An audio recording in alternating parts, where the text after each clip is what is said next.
सभी सम्मानित धम्म बंधुओं को नमो बुद्धाय, जय भीम।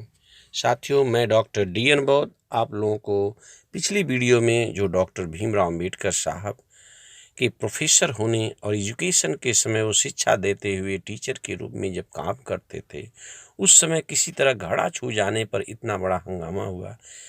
इसलिए साथियों, कोई भी वीडियो सुनिए तो पूरा सुनिए, ताकि किसी भी व्यक्तित्व के बारे में, किसी भी सिद्धांत को पूरा समझ में आएगा, तभी समझ पाएंगे और अपने आप को कोई कार्य कर सकते हैं।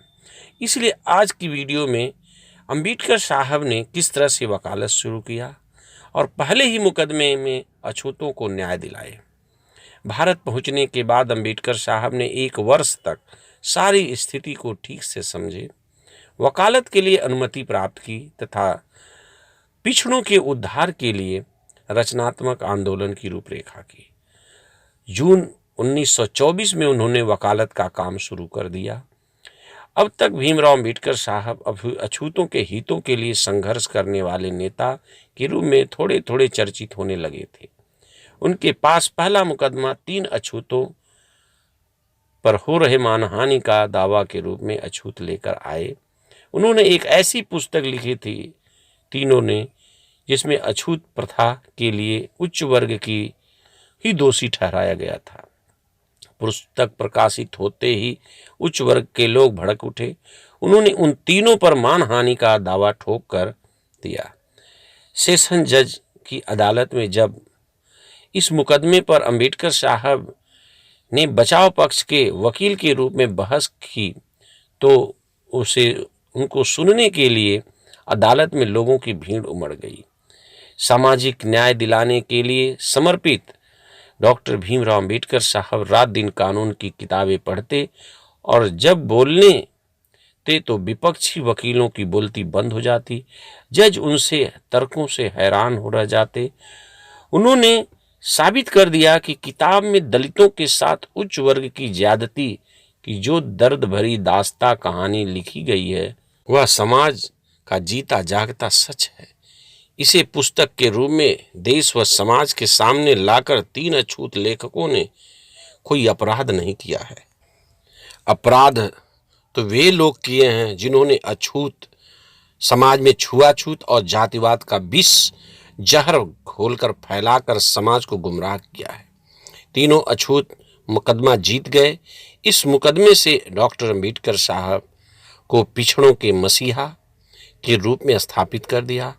पिछड़े समाज के लोगों में हाथों हाथ उठा लिया और शोषित वंचित समाज, अछूत समाज, पिछड़े समाज का हक अधिकार दिलाने के लिए वह समाज में धीरे धीरे स्थापित होने लगे और समाज उन्हें अपना अगुआ और मसीहा मानने लगा।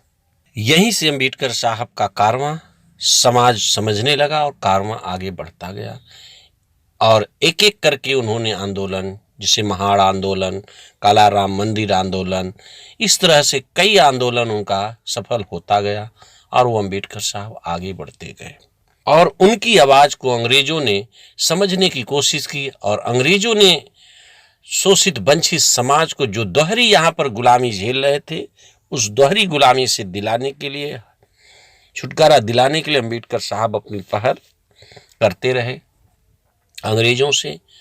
और वही आगे चल के भविष्य में कई ऐसे बड़े बड़े कानून के रूप में साइमन कमीशन से, वो पहले भारत के ऐसे व्यक्ति थे जो साइमन कमीशन की सलाह के रूप में तैयार हुए।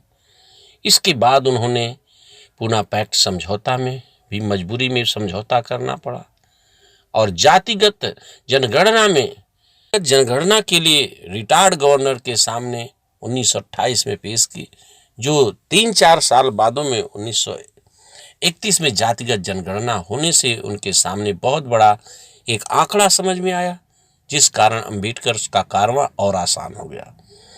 साथियों, अंबेडकर साहब की देश को सही रूपरेखा दिलाने में सबसे ज्यादा अंग्रेजों ने मदद किया। इसमें जघन्य अपराध चल रहे थे, बहुत सारे अधिकार समाज में दे करके शिक्षा का अधिकार दिया लॉर्ड मैकाले ने। सती प्रथा, तरह तरह की प्रथाएं जो थी, कुप्रथाएं थी, जो समाज को जघन्य मानवीय मूल्यों को खत्म कर रही थी, उसे छूट दिलाने में अंग्रेजों ने काफी हद तक मानवीय मूल्यों के अपराध को खत्म किया। इसलिए इस तरह से आप लोग अम्बेडकर साहब के विचार को समझें, किस तरह से समाज में किए। यह बीके महागुरु चैनल के माध्यम से हम आपको जन जन तक पहुंचाने के लिए आप लोगों के सहयोगी हैं।